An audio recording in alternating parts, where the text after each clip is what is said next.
The sun is dropping over the East African savannah. It is 800,000 years before you were born.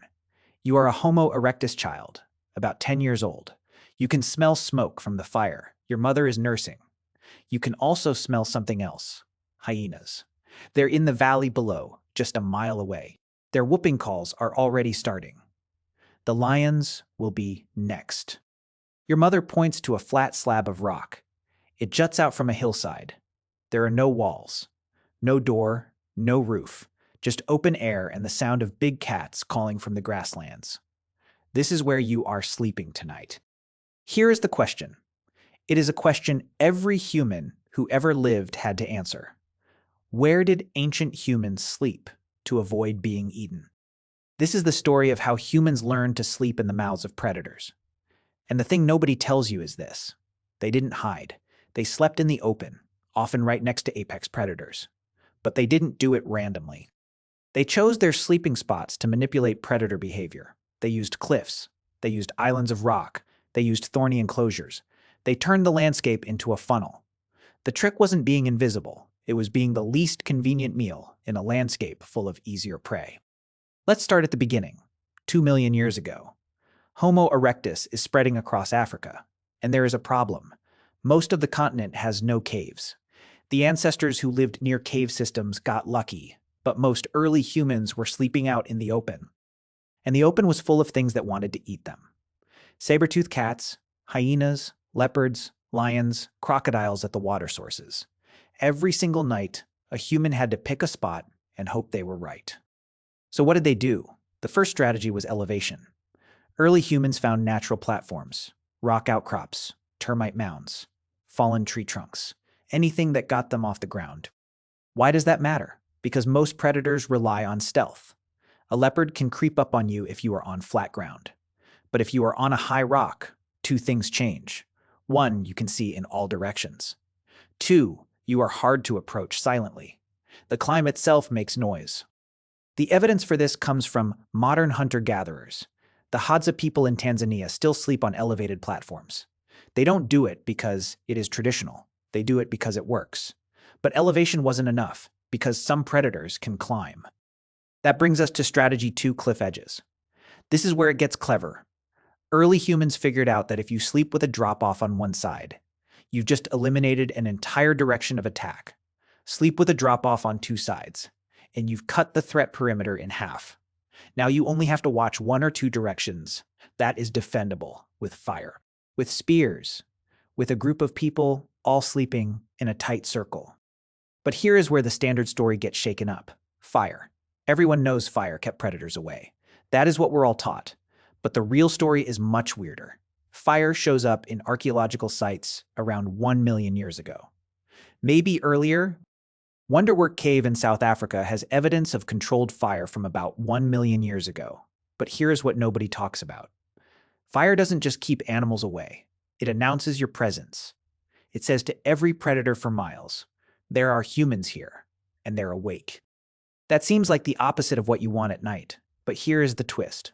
Predators are ambush hunters. They rely on surprise. If you announce yourself, you've taken away their main weapon. A lion will not attack a group of humans around a fire. It is too risky, too visible, too likely to end with a spear in the chest. So fire worked not by hiding humans, but by projecting a threat. It was psychological warfare. Now let's talk about strategy 3. This one is even more surprising. Thorn barriers. If you've ever walked through acacia bush in Africa, you know what I am talking about. Those thorns are brutal. They're 2 inches long, sharp as needles. And animals hate them. Humans figured this out early. They cut thorny acacia branches and piled them around their sleeping areas. No animal with any sense will step on those. The pain is just not worth it. Modern hunter-gatherers still do this today. It takes about 20 minutes to build a thorn enclosure. That is 20 minutes of work for a full night of safety. The archaeological evidence is harder to find because thorn branches rot. But researchers have found plant bedding layers in South Africa that may have been placed among thorny debris. The site is Sibudu. The date is around 78,000 years ago. Now here is the part that should actually bother you. Humans didn't avoid predators. They slept near them, on purpose. This sounds insane, but it makes sense if you understand predator territory. A landscape with lions means those lions are hunting large herbivores. Zebras, wildebeest, buffalo. Not humans. Humans are not the preferred prey. We're too small, too scrappy, too likely to fight back. So humans intentionally slept in the gaps between predator territories, the neutral zones, where no apex predator claimed ownership. Because to enter those zones meant conflict with another predator. It is the same reason deer graze near lions. The lions keep away the hyenas, and the deer stay just far enough away from the lions. It is a dangerous middle ground, but the alternative is worse. Now we have to talk about the night, the real death window. Nighttime is when the leopards hunt, and leopards can climb trees. So sleeping in a tree is useless against them. They'll just climb up and eat you. The solution was group sleeping and sentry duty. 1 or 2 people stayed awake. They watched. They listened. They had spears ready. The evidence for this is cross-cultural. Modern forager groups all rotate night watches. The Hadza, the San, the Aki in South America. It is universal. That suggests it is ancient. Very ancient. Now we need to be honest about something. We don't know everything. Some of this is the leading theory, not settled fact. The evidence is indirect. Thorn branches rot night, watches leave no fossils. Some researchers think the cliff edge sleeping idea is overblown. They point out that cliffs are just where humans happen to find shelter, not a deliberate strategy. And they have a point. But here's the thing. When you look at the archaeological sites where humans actually slept, the pattern is consistent. Elevated positions, natural barriers, fire. The evidence points toward intentional choice, not random luck. Let me give you a specific example. The site of Olorgesailie in Kenya. It is about 400,000 years old. Humans were living there, making hand axes, butchering animals, and the sleeping areas are all on high ground near water, but not too close. Because crocodiles, every single choice in that site says, we know what is out there. We're planning for it.